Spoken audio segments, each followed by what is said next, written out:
terima kasih kita semua yang boleh hadir.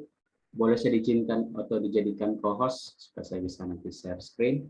Baik, kita minggu keempat sesuai dengan kesepakatan tentang kepahaman ya. Lalu tempo hari sempat request, ada Pendeta Kurniadi sempat minta untuk kepahaman tentang fotografi tapi pakai drone. Nah, sedangkan belajar drone itu saya bisa ajar tapi itu nggak bisa lewat ngajar lewat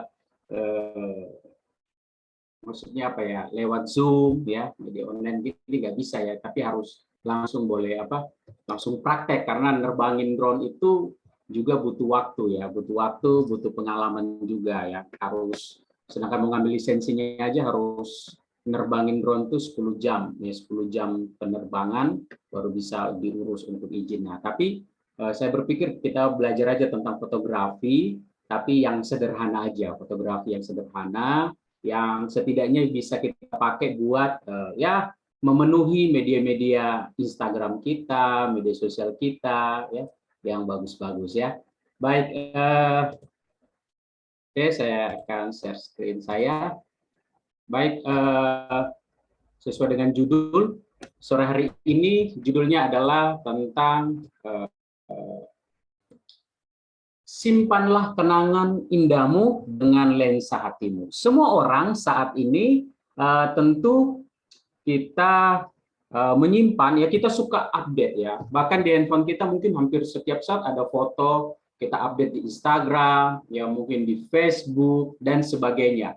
Yang intinya menggambarkan, oh inilah kira-kira saya, dengan kebahagiaan saya, dengan keceriaan saya, bahkan kegalauan saya, dan semuanya kita masukkan di dalam media online yang kita pakai saat ini. Nah, kenapa saya mengambil judul simpanlah kenangan indahmu dengan lensa hatimu? Jadi segala sesuatu kenangan yang ada di dunia ini kita perlu menyimpannya dalam pikiran kita dengan baik. Tapi ingat, kenangan yang indah, kenangan yang baik. Kalau kenangan itu adalah kenangan yang buruk tentang mantan, lebih baik dilupakan. Ingat saja yang baik-baiknya ya.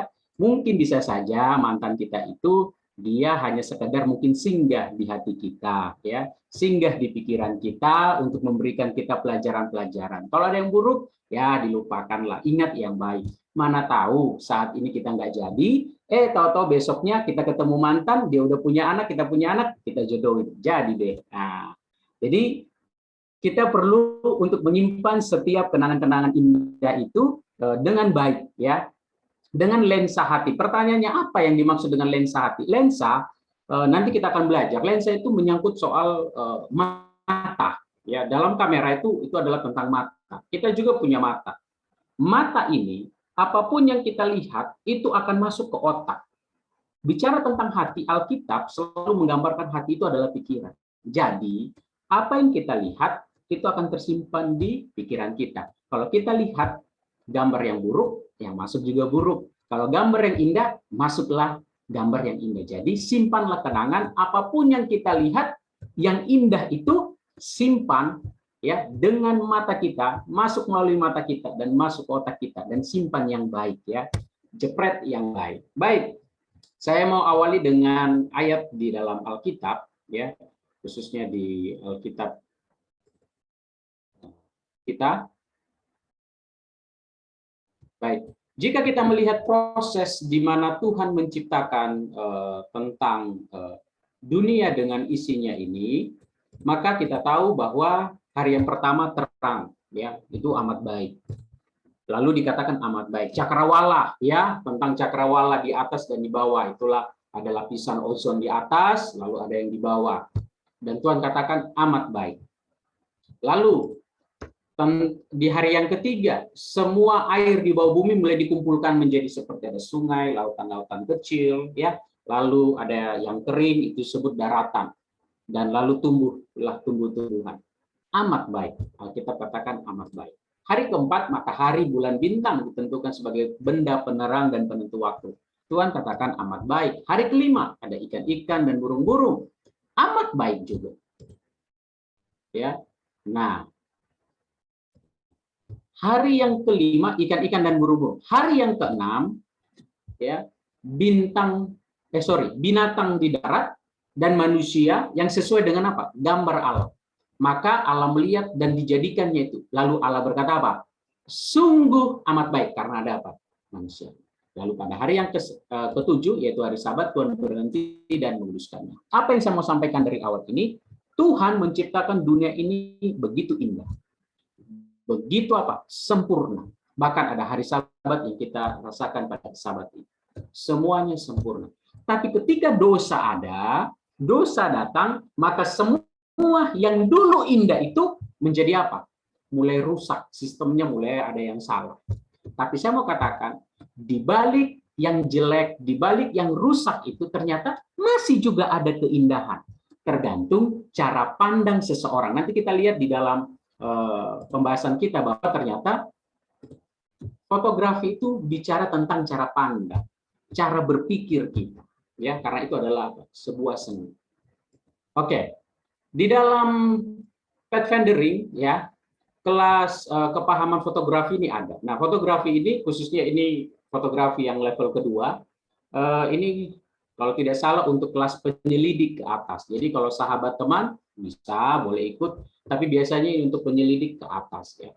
Nah, fotografi ini awalnya di tahun 1928 namanya fotografi, ya, itu masih model yang jadul. Jadi bayangkan ini sudah ditemukan ya fotografi. Tapi di tahun 2006 sudah diupdate, yaitu digital fotografi. Nanti kita akan lihat apa yang dimaksud dengan digital fotografi. Nah, di dalam tuntutan-tuntutan kelas kepahaman itu ada, ya. Saya punya kelas kepahaman itu yang dari General Conference, ya, ini ada sekitar ada beberapa tuntutan-tuntutan, inilah kira-kira. Tapi saya mau coba ringkaskan lebih kepada soal yang sehari-hari yang kita pakai.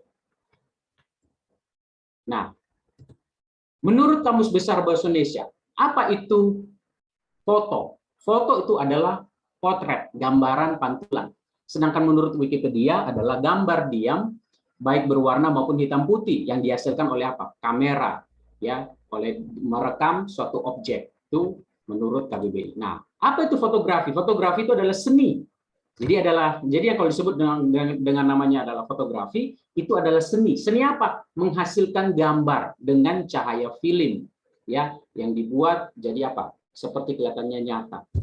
Nah, sedangkan Wikipedia katakan bahwa itu adalah proses, metode bagaimana menghasilkan gambar dan juga apa foto-foto itu. Nah, sedangkan fotografer itu menurut Kamus Besar Indonesia itu adalah orangnya, ya. Jadi juru fotonya, tukang potretnya. Jadi foto itu hasil cetakan gambarnya, fotografi itu adalah seninya, prosesnya, sedangkan fotografer itu adalah disebut untuk orangnya yang membuat, ya, yang mengerjakan itu. Baik. Awalnya fotografi itu banyak hal, ya, menurut para sejarah dari awalnya yang sebelum tiba kepada ini sebenarnya sudah ada. Tapi inilah kira-kira penemuan daripada fotografi yang di awal. Namanya adalah pinhole kamera. Jadi ada dibuat satu kotak, lalu ada lubang yang kecil, lalu dari lubang inilah nanti diambillah gambar yang ada di depan objek itu, lalu dimasukkan, nanti ada kertas. Nah, di kertas itulah nanti akan apa?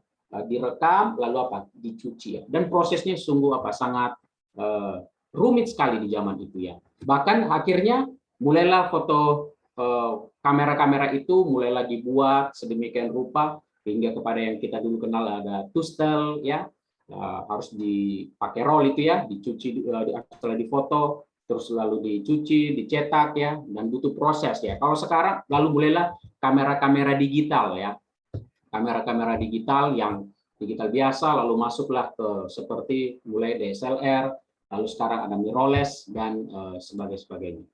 Baik, kita mau lihat perbandingan kamera DSLR. Kita kan sering dengar tuh DSLR, SLR, ya. Nah, itu kepanjangannya adalah digital single lens reflex, ya. Sedangkan mirrorless dan kamera handphone. Kita akan lihat perbandingan. Yang pertama, pada kamera mirrorless, semua proses pengambilan gambar hanya menggunakan satu sensor. Nah, ini bedanya.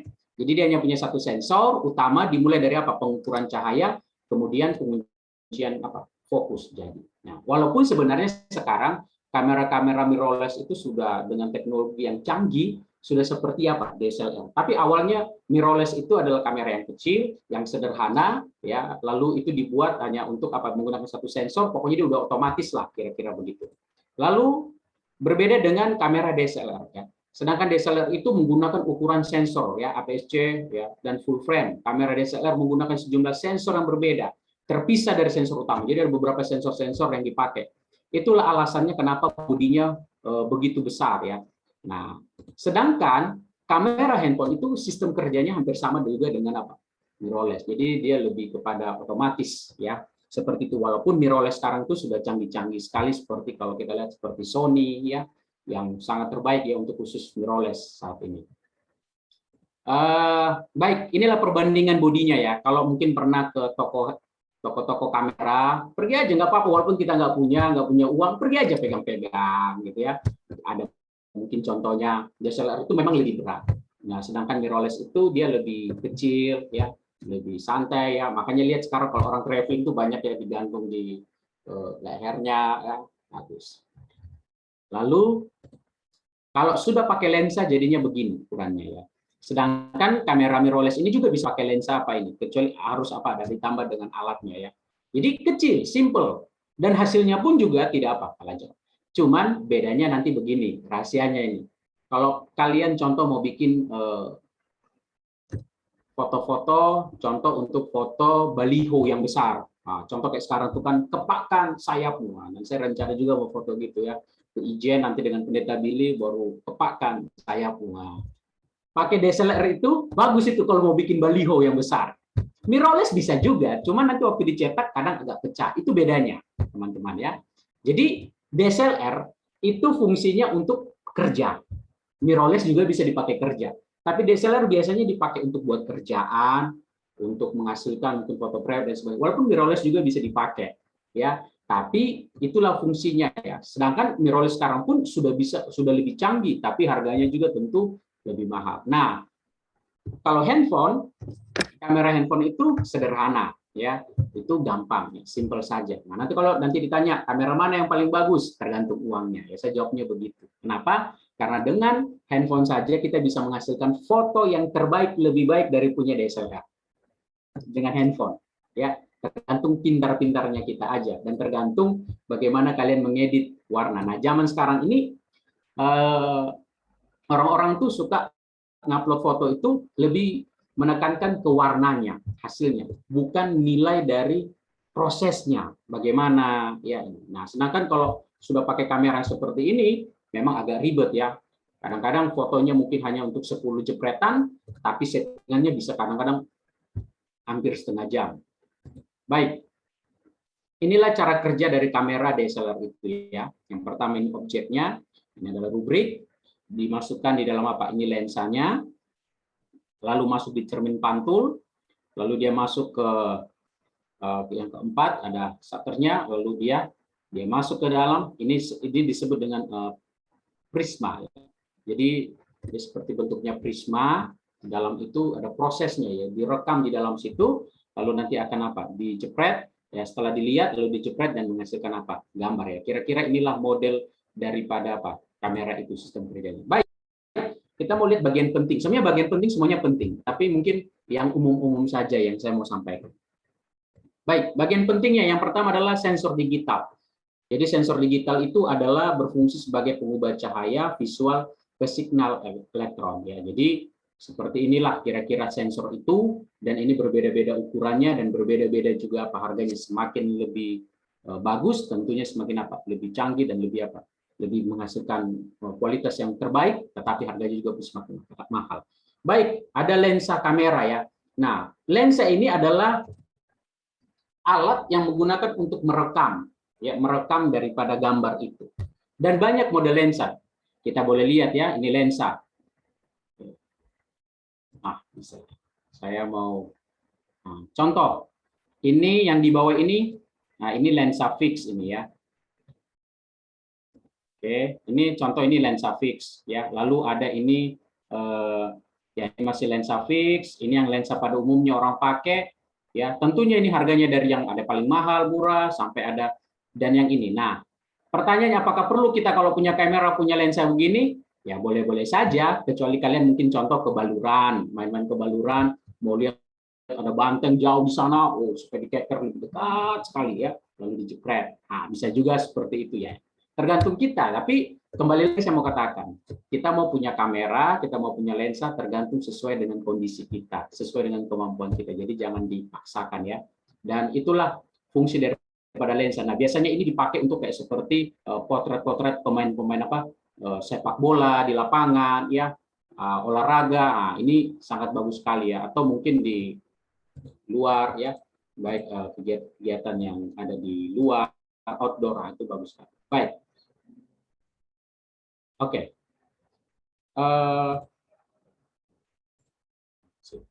Baik. Inilah lensa. Kalau ini bagian depan, mungkin kalian pernah lihat ini ya, Canon zoom lens EF. Ini artinya ukurannya dari 18 mili sampai 55 mili. Ini ukurannya ya, dan ini nanti tipenya ya. Ada keluaran yang IS2 dan sebagainya. Lalu nanti di samping sini ya. Nah, ini disebut namanya focal length.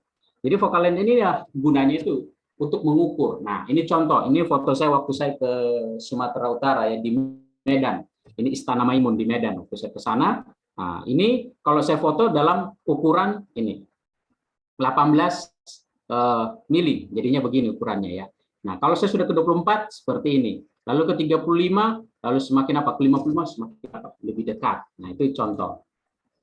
Baik. Kita masuk ke yang namanya ada disebut dengan ukuran gambar. Ukuran gambar akan menentukan ukuran file. Nih, lihat. Jadi inilah yang disebut dengan ukuran gambar. Kalau kita pernah lihat kan ada kayak contoh di YouTube tuh sering kita lihat ada HD, Full HD, Quad HD, 4K ya, dan sebagainya, itu ukuran. Nah, itu ukurannya semakin dia besar ke 4K, maka nilainya juga pun semakin apa? Tinggi. Jadi ukurannya pun semakin tinggi, tapi hasilnya bagus. Nah, zaman sekarang apakah 4K sudah sangat mendukung? Belum tentu. Jadi kalau saran saya sekarang, contoh kalian buat video atau apa, lebih baik ya Full HD aja sudah cukup. HD pun sudah cukup. Kenapa? Kalian mau bikin video, contoh jadi YouTuber, fotografer terkenal, mau bikin 4K, tapi kalau handphone saya nggak sanggup masuk yang 4K, ya sama aja, saya terima aja jadi Full HD juga contoh. Ya, jadi percuma aja. Yang paling penting itu adalah apa? Hasilnya, seninya. Ya. Jadi bukan soal mau ukuran-ukurannya. Ukuran boleh bagus, boleh ini, tapi hasilnya, nilainya itu yang paling penting ya, yang saya mau tekankan. Lalu macam-macam ekstensi file gambar ya. Jadi kalau kita habis foto, biasanya kan ada istilah ini. File fotonya ada JPEG. Nah, ini kepanjangannya Joint Photographic Expert Groups ya, PNG. Nah, biasanya kalau kalian contoh hanya mau bikin kayak foto BNA, ini kayak kita promosi seperti ini, PNG cukup ya, bagus ya. Lalu ini seperti ada GIF ya. Ini biasanya ini kayak ada juga kadang animasi, bisa juga dipakai di apa di GIF. Lalu PSD ini yang di Photoshop, khusus Photoshop. RAW ini filenya sangat apa? Tinggi nih ya, kualitasnya tinggi. Lalu ada PDF dan sebagainya dan banyak hal. Itu macam-macam ekstensi daripada apa gambar. Nah, berbicara resolusi gambar ya. Nah, resolusi gambar atau sederhananya kalau saya bilang itu pixel. Makanya kalau lihat ada kamera kita, berapa megapiksel kameramu? Berapa megapiksel? Ada bilang 12 megapiksel, 7 megapiksel, 8 ya, dan seterusnya lah, mungkin bermacam-macam ya. Bahkan kamera-kamera HP sekarang pun megapikselnya apa? Tinggi. Nah, ini yang dimaksud ya. Nah, inilah ukurannya ya. Jadi kalau sudah, jadi caranya tahu kita resolusi gambarnya bagus atau enggak, coba lihat foto kalian. Contoh habis edit nih, di Snapseed, di Lightroom, ya saya bisa pakai Lightroom. Setelah diedit, kadang-kadang kalian besarin. Waktu dibesarin tuh ada titik-titik.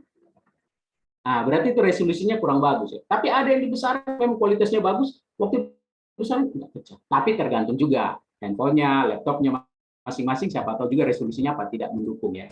Nah, bagaimana tips dan trik teknik fotografi dasar? Kalau pakai DSLR ya, maka pegang kamera itu apa? Dengan benar, dengan cara siku menekan tubuh juga kamera ya. Jadi seperti ini. Nah, lalu membuat tumpuan lengan kiri, kadang-kadang begini. Begini. Nah, lalu tumpuan pada kedua siku, tidak cuma apa satu. Nah, kadang-kadang ada orang begini, seperti apa ini. Padahal kadang-kadang ada trik-triknya bahwa apa seorang itu pegang kamera dengan benar. Nah, kestabilan kaki itu juga penting ya. Jadi kuda-kuda kita itu ya. Jadi jangan terlalu kaki rapat begini, harus juga apa lebar ya. Lalu gunakan tumpuan kaki nih. Bahkan kadang-kadang ada yang sampai apa duduk jongkok untuk menghasilkan gambar yang terbaik. Lalu gunakan benda di sekitar ya. Jadi kadang-kadang kita butuh stabilan ya, kadang sandar di pohon atau sandar di apa, di tembok dan sebagainya ya. Oke.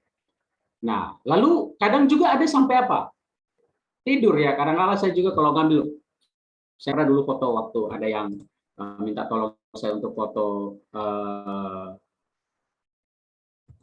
apa, pegang kamera dengan apa, mungkin kadang-kadang sampai tiarap tuh supaya bisa apa, bisa foto.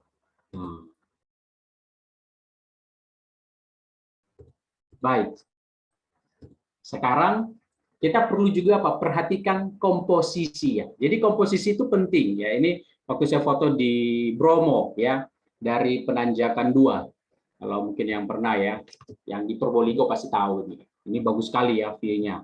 Nah, apa yang kita perlu ambil? Kita perlu, mungkin kadang di kamera itu kita lihat ya, ada garis apa atau rule-nya itu ya. Lihat, harus seimbang. Nah, sederhana saya bilang apa? Seimbang, karena ini masih dasar ya. Seimbang, ada titik tengahnya ya. Oke, kita lihat langsung. Ini waktu saya dulu touring ke ke Semarang ya. Ini Lawang Sewu. Nah, lihat, harus juga apa, simetris. Jadi kalau foto itu juga harus jelas ya. Jadi jangan sampai, kita juga harus bisa apa, tempatkan ya lensa itu, gambar itu dengan pas. Lalu ini waktu di Alas Purwo ya. Mungkin kalau pernah ke Alas Purwo di Savana Bekol, nah ini ada pohon di situ. Kasihan ya, pohonnya sendiri, nggak ada pasangannya ya. Lalu di bawah-bawahnya ada sapi ya, ada banteng yang apa begini. Tapi coba lihat ini, kalau fotonya begini kan bagus nih, jelas ya, ada awan, ada pohonnya, ada jelas. Tapi kalau contohnya fotonya begini, tentu pasti nggak bagus ya. Tentu nggak enak. Nah, ini di daerah apa, di Madura ya, di Bangkalan ya, itu dengan ya sekarang udah jadi istri saya ya, itu jalan ke sana, coba kalau lihat ya, jadi komposisi jelas ya. Jadi kita mau foto ada apa, orangnya ada di sini, oh kita mau ambil ada pagarnya, ada mungkin di sini lubangnya 1 2, jadi harus jelas ya. Lalu nah ini saudara Delon ini, diakon dulu di Jemaat Banyuwangi, sekarang di Muncak. Jelas, lihat komposisinya jelas, ada foto, ada orangnya jelas. Oke, ada mimbar, ada kursi di sini. Tapi gimana kalau fotonya gini? Nah, pasti nggak bagus nih kan komposisinya ini. Nah, kepotong, nggak bagus pasti apa fotonya. Kadang-kadang atau mepet. Nah, nggak bagus. Jadi kita perlu apa? Lihat komposisi orangnya mana yang mau diambil ya. Lalu, apalagi kayak begini, pasti nggak apa, tidak bagus tentunya apa foto itu. Nah, sekarang yang saya mau sampaikan adalah ternyata dalam fotografi kita punya yang namanya perspektif. Jadi cara pandangnya kita, sudut pandangnya kita. Ini waktu saya ke Samosir, ini foto di daerah Pulau Samosir, daerah Toba. Coba perhatikan ini baik-baik. Ternyata ini ada rule-nya, garis lurus. Jadi cara memandang kita, oh ini ada garis lurus. Ternyata tidak sampai di situ. Kalau di garis lurus di atas juga. Kalau ada sini juga. Ternyata tidak sampai di situ. Cara pandang saya ternyata ini seperti zigzag. 1, 2, 3, 4, 5, 6, 7, ya, seperti apa? Garis-garis zigzag, ya. Nah, itu yang namanya apa? Perspektif, ya. Jadi cara kita memandang. Jadi waktu kita foto juga harus ada perspektif. Baik, ini waktu di Bali. Contoh, mungkin orang lihat, oh ini ternyata dia seperti apa? Kayak layang-layang. Nah, itu kan perspektif orang kan beda-beda ya. Terus contoh ini di perbatasan Timor Leste dengan Indonesia ya, di Kupang, di Atambua. Ada foto bendera seperti ini ya. Perspektif saya adalah ini, oh ada seperti huruf segitiga ya, sama ya siku ya. Nah, rata ya. Terus mungkin foto seperti ini, kadang-kadang mungkin kita pernah lihat. Nah, ini penting juga. Nah, lihat ukurannya seperti garis ini ya, perspektif saya. Nah, perspektif itu juga seperti ini. Hal yang sepertinya kayak nggak mungkin, tapi bisa. Ini waktu saya di puncak Gunung Penanggungan ya, saya foto, ini ada teman saya dari Bali, sekarang di Bali dia. Seolah-olah saya apa, pegang dia. Nah, ini perspektif saya, yang sebenarnya tidak mungkin, tapi kok bisa gitu. Lalu ini contoh, waktu mau ke Lombok, waktu itu mau lagi touring ke sana ya, Waktu itu dengan juga pendeta Daniel waktu itu ke sana ya. Waktu foto, lihat ini bulan, tapi masa bulan bisa ada di ujung jari saya? Itu perspektif, cara orang melihat, cara orang memandang. Jadi itu seni ya. Nah, ini di Banyuwangi, ini waktu dengan istri saya di Banyuwangi. Kalau teman-teman besok ke Banyuwangi di Pantai Bum, ini cara orang juga melihat perspektif kita. Lihat nih, agak ada lingkaran seperti ini ya. Padahal ini sebenarnya wisata yang biasa aja ini. Lihat semua orang sibuk fotonya di sana, tapi ada orang yang mungkin punya cara pandang. Nah, saya punya cara pandang ada seperti lingkaran begini, lalu di sini ada bulatannya. Nah, baik. Mungkin tadi ada yang sempat singgung. Mungkin boleh dijelaskan yang namanya exposure ya, khususnya kontrol exposure ya. Ini sangat penting ya. Inilah kira-kira kalau dikatakan dalam fotografi, inilah namanya segitiga dasar ya dalam fotografi, yaitu shutter speed, aparatur ataupun ISO. Nah, sekarang kita mau lihat apa yang dimaksud dengan ini. Jadi di DSLR, kalau di kamera-kamera yang sekarang ada di handphone itu ada juga yang mungkin sudah pakai sistem seperti ini, sudah ada, tapi mungkin terbatas. Nah, apa yang disebut dengan aparatur? Ini yang disebut dengan seperti apa? Bukaan, ya. Jadi lensa itu, ya, lensa itu kalau dia dibukaannya f32 kecil. Artinya apa? Cahayanya masuknya dikit, kecil, ya. Kalau di f22 ada, tapi mungkin agak ya nggak terlalu banyak lah. Sampai nanti di f14. Jadi f1.4. Jadi kalau nilainya semakin kecil, maka bukaannya semakin apa? Besar. Seperti itu. Jadi cahayanya nanti masuk, ya. Nah, ini pintar-pintar kita apa? Jadi pertanyaannya, kalau begitu apertur yang mana yang bagus? Tergantung kondisi ruangan, tempatnya. Jadi tidak bisa. Jadi kadang-kadang mungkin di tempat ini bisa kita pakai f11, terus shutter speed-nya mungkin di yang 1/60 atau 1/25, tapi mungkin di tempat lain mungkin beda, ya. Nah, jadi ini bukaannya, ya, lensanya itu ya. Jadi biasanya ada di settingan di kamera itu nanti ada di situ pilihannya mau f berapa, f1/4, f1,4 atau mau di 2,8, 32. Itu aparatur, artinya bukaan, cahaya mau masuk ke dalam apa? Kamera ini. Lalu ada yang namanya shutter speed ya. Nah, shutter itu apa? Itulah yang contoh kalau lihat seperti gambar ini. Jadi itu seperti nangkap ya, seperti dia ngambil. Jadi contoh gini, kalau dia 1/1000, jadi bukaannya gini kan, ini kan kamera itu. Pas dia dibuka gini, cepat. Tapi kalau contoh di 1/2, 1/2, maka shutter speed waktu ditekan, cekrek pertama, nah kita tunggu untuk cekrek, untuk bunyi yang kedua. Jadi waktu dia cekrek gini, contoh, cekrek, tunggu dulu nanti waktunya. Baru setelah dia rekam, dia dapatkan semua, baru tak ambil, ada fotonya hasil. Nah, sekarang bicara tentang ISO ya. ISO inilah tentang, kalau sederhananya gini. Kalau lihat di kamera itu, kalau ISO-nya kadang-kadang terlalu high ya, terlalu tinggi, kadang-kadang pernah nggak lihat itu nanti kayak ada titik-titik di gambar itu. Itu banyak banget itu. Jadi ISO itu untuk apa?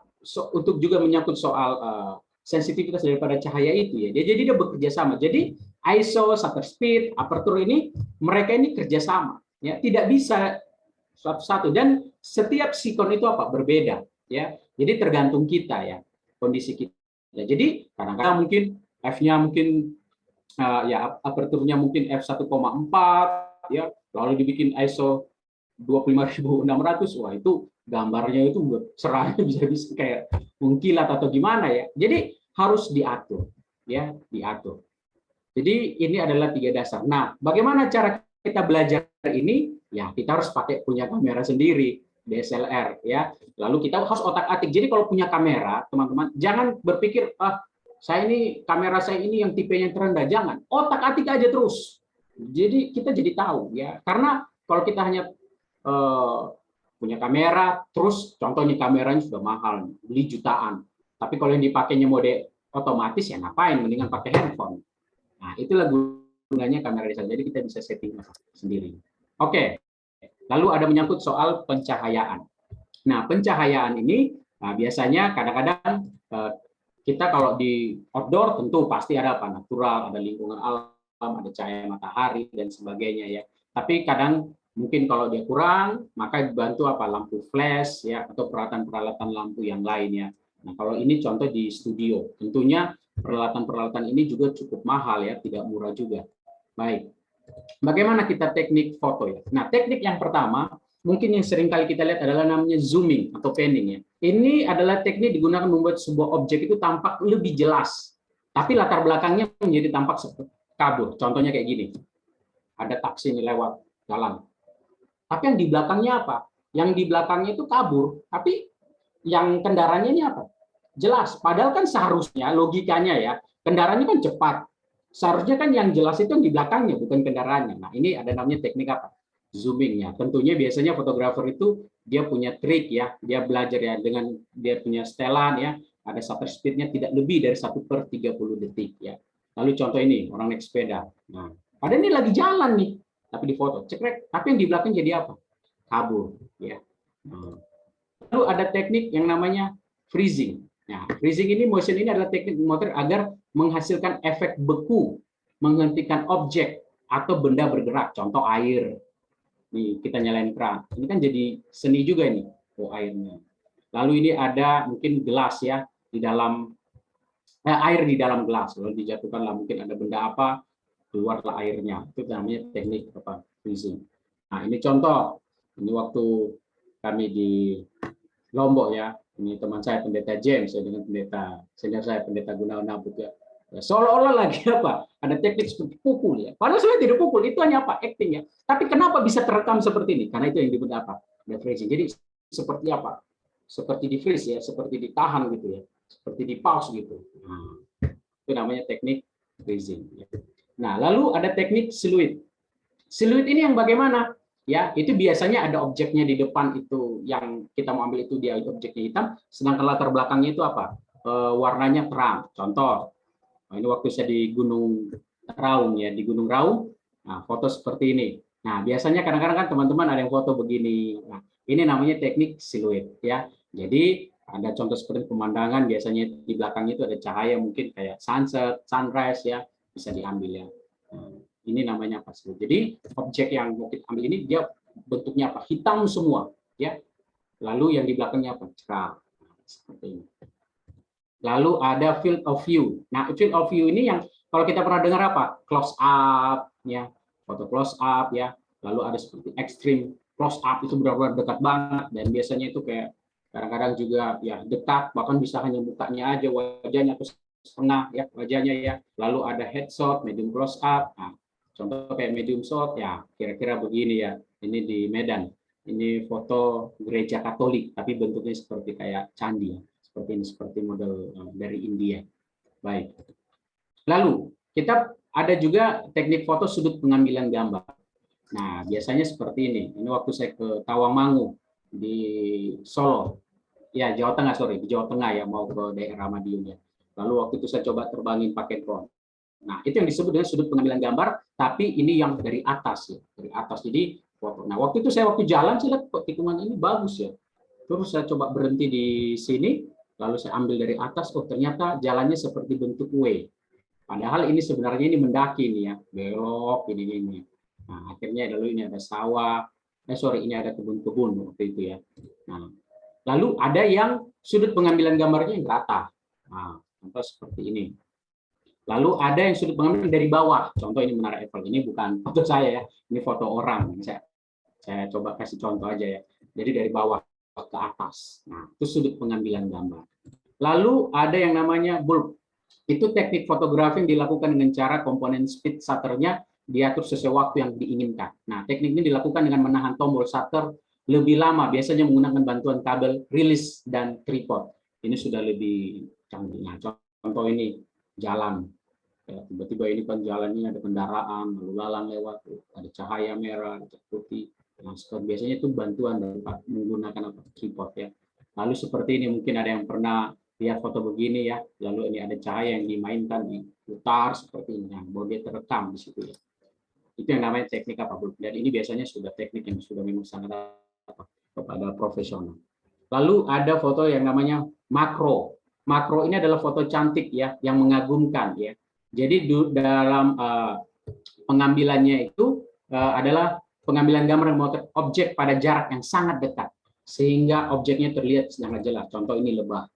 Nah, ini matanya rupanya begini, hidungnya. Ini makro namanya. Ini ada kupu-kupu yang difoto dan seperti ini. Nah, itu teknik. Lalu ada kombinasi warna ya. Biasanya ini melihat dari banyak warna lalu dipadukan menjadi satu. Contoh kayak ada tepung-tepungan warna, banyak warna, lalu mungkin kayak contoh ada di dalam ruangan yang putih, hijau, ya, dan sebagainya, ada warna lantai, itu kombinasi warna. Ya. Lalu ada foto yang namanya levitasi, ya. Nah, yang seharusnya kan nggak bisa ini, mana mungkin manusia bisa terbang ya, tapi diambil seolah-olah apa? Terbang, levitasi ya. Atau seperti biasanya prewed-prewed, biasanya gini. Tapi ini sudah biasanya dengan cara-cara yang apa? Dengan shutter speed yang tinggi dan membutuhkan cahaya yang apa? Yang tinggi, yang sangat cukup, biasanya seperti itu.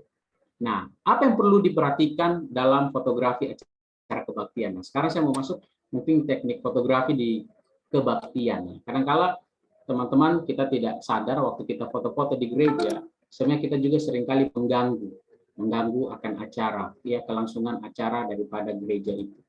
Nah, jadi kalau kita mau foto, jadi memang fotografer di gereja, cari posisi terbaik.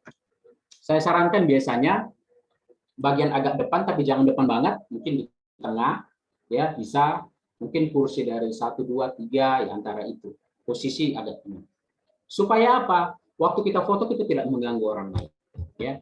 Lalu jangan terlalu banyak buat pergerakan. Kalaupun kita mau pindah, tapi jangan terlalu banyak buat pergerakan atau perpindahan tempat. Nanti sudah di depan, nanti ntar lagi udah di atas mimbar, ntar lagi di bawah sini. Nah itu mengganggu. Kadang-kadang orang jadi, ini orang sih ngapain sih jalan dari tadi.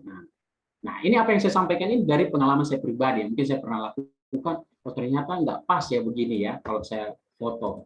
Ya. Lalu tetap menjaga ketertiban selama acara berlangsung. Ya, jadi jangan sampai cepat. Jadi waktu sebelum foto itu sudah disetting, sudah pas. Jadi kita udah tahu kira-kira ini seperti apa. Nah kadang-kadang cepat, oh nggak bagus, cepat. Jadi udah nggak tertib lagi apa di gereja. Lalu fotolah pada saat sebelum berdoa. Ini waktu orang berdoa ya. Jika mau memfoto pada momen penting saat berdoa, maka cukup sekali agar tidak mengganggu kelancaran acara. Jadi waktu berdoa, kadang-kadang kan gini, saya mau pengen foto dia waktu, contoh pendeta Daniel waktu berdoa. Waktu saya foto dia, bagaimana cara supaya saya dapatkan? Pada saya bilang, mari kita berdoa. Kita udah siap, cekrek. Oke, udah bagus. Kita ikut berdoa. Tapi kalaupun kadang contoh, ada momen itu pernikahan. Waktu pendeta itu berdoa, mungkin dia mau tumpangkan tangan. Nah, tumpangkan tangan, maka apa? Karena mau difoto ini, kan bagus, ini momen. Kita sudah setting, jadi sudah pasti. Jadi tidak mengganggu. Jadi kalau bayangkan aja, kalau orang lagi berdoa, kita jalan kiri kanan terus bunyi kamera cekrek. Rasanya gimana ya? Orang mau berdoa itu jadi terganggu. Jadi penting sekali kita waktu mau foto seperti itu. Jangan menghalangi pandangan orang yang mengambil bagian. Contoh nih, pas waktu lagi khotbah, mau foto atau nyanyi nih, lalu kita berdiri di depan orang. Orangnya ada lagi mau lihat, kita berdiri begini. Menghalangi orang yang mau melihat. Bahkan juga bisa menghalangi pandangan orang yang mengambil bagian. Kadang-kadang mungkin MC ada di depan mau lihat ke belakang, tapi gara-gara kita pele begini dia juga bingung. Mau lihat orang di depannya ini seperti apa, dia juga jadi apa bingung. Jadi jangan kita halangi pandangan orang. Dan persiapkan baterai. Ini biasanya fotografer baterai. Nanti kadang-kadang baterainya habis, tasnya di belakang. Nanti keluar lagi, ambil baterai lagi, pasang lagi. Jadi artinya waktu kita duduk di mana, ambil posisi yang terbaik, siapkan baterai itu, power bank itu dengan baik di situ. Supaya kita jangan banyak melakukan pergerakan. Baik, pertanyaannya adalah simpanlah kenangan indahmu dengan lensa hati. Apa yang saya maksudkan dari hal ini? Ya, tentu semua kita pengen punya foto-foto yang terbaik. Tapi saya mau kita ini merefleksikan diri kita. Saya tidak mau paksakan teman-teman ngikutin yang cara saya, tapi saya hanya mau sampaikan aja seperti ini ya. Kita perlu juga kadang-kadang belajar sebagai umat-umat. Kita perlu simpan semua kenangan-kenangan itu dengan baik. Nah, seringkali kadang-kadang kita sudah foto bagus-bagus nih, sama pacar. Pasang di Instagramnya sudah diatur, bukannya ya bagus ya. Sudah pasang, mesra. Ya, sama seperti ini mungkin tahu ya Kaisang ya dengan Felicia. Lalu sudah pasang, sudah diupload, udah bagus, mesra ya. Aku tuh pengen kalau kita itu pasang foto yang kayak gitu, bagus. Tiba-tiba putus, mulailah bingung. Udah putus, kalau dihapus nanti dibilang berarti dia putus ya.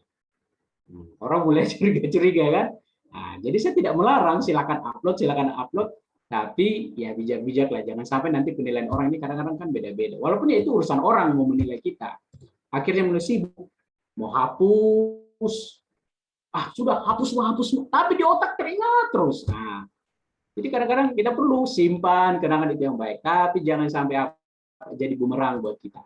Mulailah akhirnya setelah sudah dihapus foto-fotonya semua, mulailah bikin pasang statusnya ya di Instagram ya sebagai lalu ada foto ya. Cinta adalah mimpi yang terindah dan mimpi yang terburuk. Bisa lain lagi cintanya. Ya kalau memang udah cocok ya sudah, nggak cocok ya. Jadi saya juga pun pernah ngupload.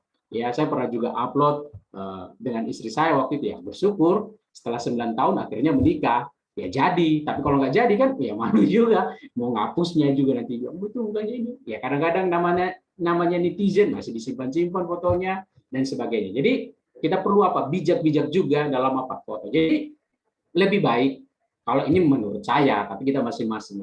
Kalaupun foto lebih baik kita masukkan dalam foto-foto yang memotivasi seperti mungkin gambar-gambar pemandangan dan sebagainya ya. Baik, nanti kesimpulan tentang apa yang dimaksud dengan lensa hati dan sebagainya itu nanti akan saya sampaikan pada saat untuk tutup sahabat. Saya kembalikan kepada MC. Oke, baik. Terima